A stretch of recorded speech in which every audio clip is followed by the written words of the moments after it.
জ্যোৎস্নায় ভেজা জীবন, আনিসুল হকের কফি চুমু, সুমন্ত আসলামের আমি আছি কাছাকাছি সহ অনেক বই। জীবনানন্দ দাশের উপরে গবেষণাধর্মী একটা বই বের করেছি। এছাড়াও আমাদের বনলতার রান্নাঘর বের হয়েছে। আমার 4টি বই এসেছে, তার মধ্যে একটি উপন্যাস, একটি মুক্তিযুদ্ধের গল্প, বাচ্চাদের একটি শিশু দুষ্ছড়া, আর একটি গল্পের বই। ইচ্ছা থাকলেও আসতে পারতেছে না, তারপরেও বই হলো প্রাণের মেলা। বই মেলা প্রাণের মেলা, এটা বর্ণমালার মেলা, সেহেতু যারা বই প্রেমী তারা অবশ্যই কোনো না কোনোভাবে আসবেন, এটা আমরা আশা করি। প্রাণের মেলার দিন গড়ানোর সঙ্গে সঙ্গে লেখক আর পাঠকদের পদচারণায় মুখর হচ্ছে বাংলা একাডেমি প্রাঙ্গণ ও সোহরাওয়ার্দী উদ্যান। সামনের সপ্তাহ থেকে বইমেলা আরো জমবে বলে আশা করছেন বিক্রেতারা। Shakir Addan, Channel i, Dhaka. আন্তর্জাতিক তাইওয়ানের ট্রান্স এশিয়া এয়ারওয়েজের একটি উড়োজাহাজ নিয়ন্ত্রণ হারিয়ে নদীতে পড়ে কমপক্ষে 23 জন নিহত হয়েছে। 13 জন উদ্ধার হলেও এখনও নিখোঁজ আছেন 22 জন। রাজধানী তাইপে থেকে তাইওয়ানের কিনমেন যাওয়ার পথে দুর্ঘটনা ঘটে। নদীতে পড়ার আগে ফ্লাইট GE235 একটি ব্রিজের সাথে ধাক্কা খায়। যাত্রীদের মধ্যে 31 জনই চীনা পর্যটক। বিমানটির নিয়ন্ত্রণ হারানোর কারণ এখনও জানা যায়নি। গত বছরের জুলাইয়ে তাইওয়ানের ট্রান্স এশিয়ারই আরেকটি ফ্লাইট বিধ্বস্ত হয়ে 48 জনের মৃত্যু হয়। এবারে কৃষি সংবাদ।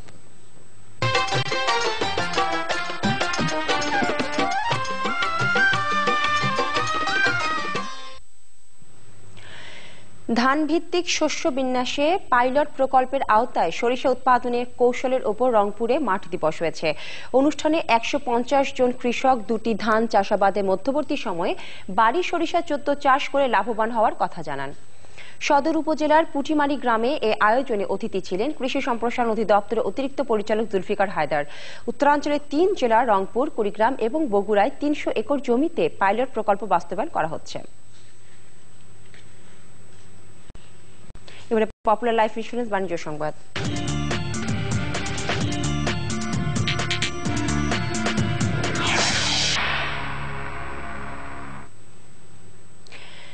টানা অবরোধ ও হরতালের মধ্যেও বুধবার ঢাকা স্টক এক্সচেঞ্জের লেনদেনের সূচকের ঊর্ধ্বমুখী প্রবণতা ছিল। বেড়েছে বেশিরভাগ কোম্পানির শেয়ারের দাম। দিন শেষে ডিএসইএক্স সূচক 11 পয়েন্ট বেড়ে 4668 পয়েন্টে দাঁড়ায়। হাত বদল হয় 203 কোটি 79 লাখ টাকার শেয়ার এবং মিউচুয়াল ফান্ড, যা আগের দিনের চেয়ে 9 কোটি 27 লাখ টাকা বেশি। লেনদেন হওয়া শেয়ারের মধ্যে দাম বাড়ে 143টি, কমেছে 105টির এবং অপরিবর্তিত থাকে 57টি কোম্পানির শেয়ারের দাম। এবারে জানিয়ে দিচ্ছি বৈদেশিক মুদ্রার বিনিময় হারের খবর। মার্কিন ডলার 78 টাকা 55 পয়সা, ব্রিটিশ পাউন্ড 119 টাকা 32 পয়সা, ইউরো 90 টাকা 53 পয়সা, অস্ট্রেলিয়ান ডলার 61 টাকা 67 পয়সা, সিঙ্গাপুর ডলার 58 টাকা 68 পয়সা, মালয়েশিয়ান রিঙ্গিট 22 টাকা 22 পয়সা, ইউএই দিরহাম 21 টাকা 49 পয়সা, কুয়েতি দিনার 268 টাকা 52 পয়সা এবং সৌদি রিয়াল 21 টাকা 3 পয়সা। গ্রামীণ ফোন খেলার খবর।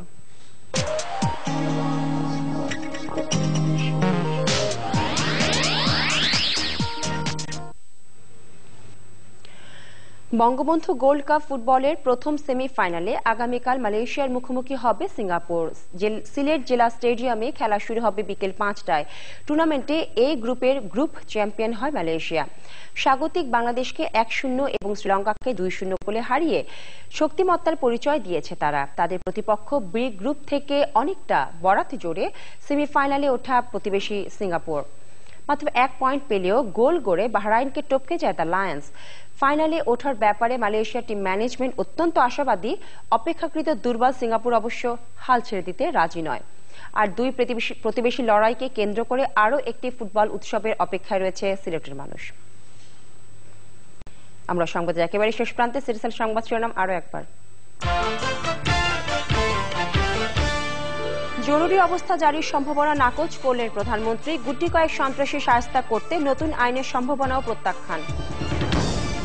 কুমিল্লায় নাশকতার আগুনে দগ্ধ রাশিদুলের মৃত্যু, 8 জনকে পুড়িয়ে মারার ঘটনায় খালেদাকে হুকুমের আসামি করে মামলা। হরতাল অবরোধ বন্ধের দাবিতে খালেদার কার্যালয়ের সামনে শিক্ষার্থীদের অবস্থান, নির্বিঘ্নে পরীক্ষা শেষ করতে দেওয়ার আহ্বান। এবং রাজনৈতিক সহিংসতায় কৃষি পণ্যের বাজার মূল্য থেকে বঞ্চিত কৃষক, অবরোধ হরতালে দক্ষিণাঞ্চলে সার সংকট।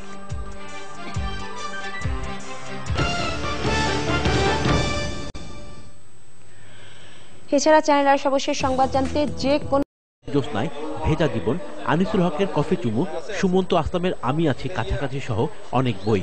জীবনানন্দ দাশের উপরে গবেষণাধর্মী একটা বই বের করেছি।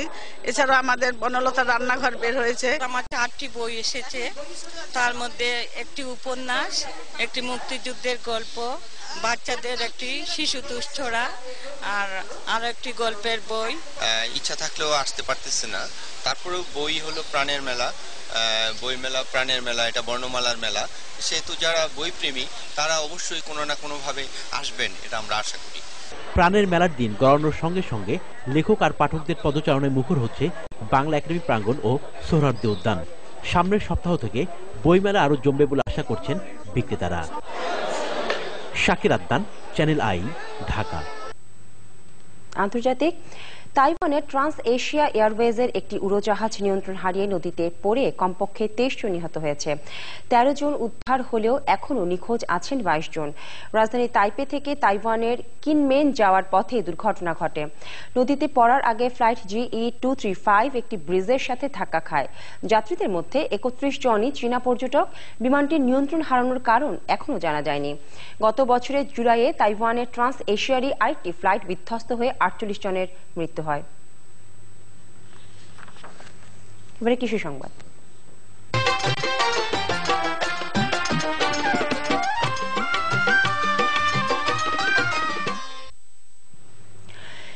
ধান ভিত্তিক শস্য বিন্যাসে পাইলট প্রকল্পের আওতায় সরিষা উৎপাদনের কৌশলের ওপর রংপুরে মাঠ দিবস হয়েছে।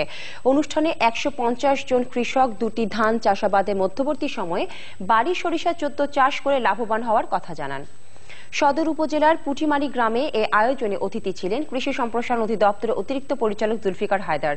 উত্তরাঞ্চলের 3 জেলা রংপুর, কুড়িগ্রাম এবং বগুড়ায় 300 একর জমিতে পাইলট প্রকল্প বাস্তবায়ন করা হচ্ছে। এবারে পপুলার লাইফ ইন্স্যুরেন্স বাণিজ্য সংবাদ।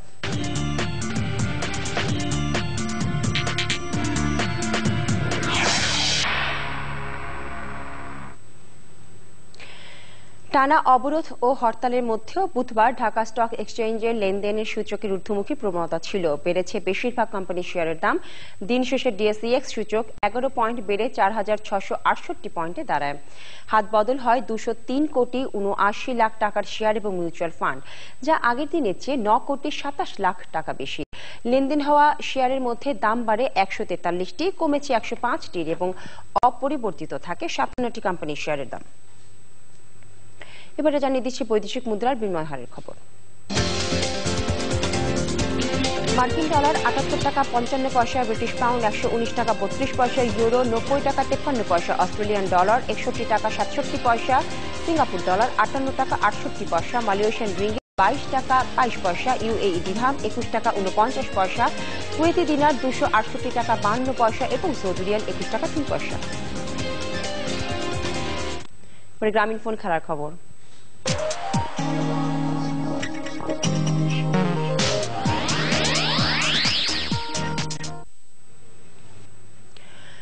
বঙ্গবন্ধু গোল্ড কাপ ফুটবলের প্রথম সেমিফাইনালে আগামীকাল মালয়েশিয়ার মুখোমুখি হবে সিঙ্গাপুর। সিলেট জেলা স্টেডিয়ামে খেলা শুরু হবে বিকেল 5টায়। টুর্নামেন্টে এ গ্রুপের গ্রুপ চ্যাম্পিয়ন হয় মালয়েশিয়া।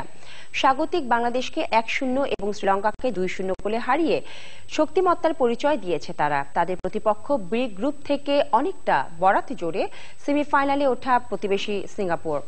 মাত্র 1 পয়েন্ট পেলেও গোল গড়ে বাহরাইনকে টপকে যায় দ্য লায়ন্স। ফাইনালে ওঠার ব্যাপারে মালয়েশিয়ার টিম ম্যানেজমেন্ট অত্যন্ত আশাবাদী।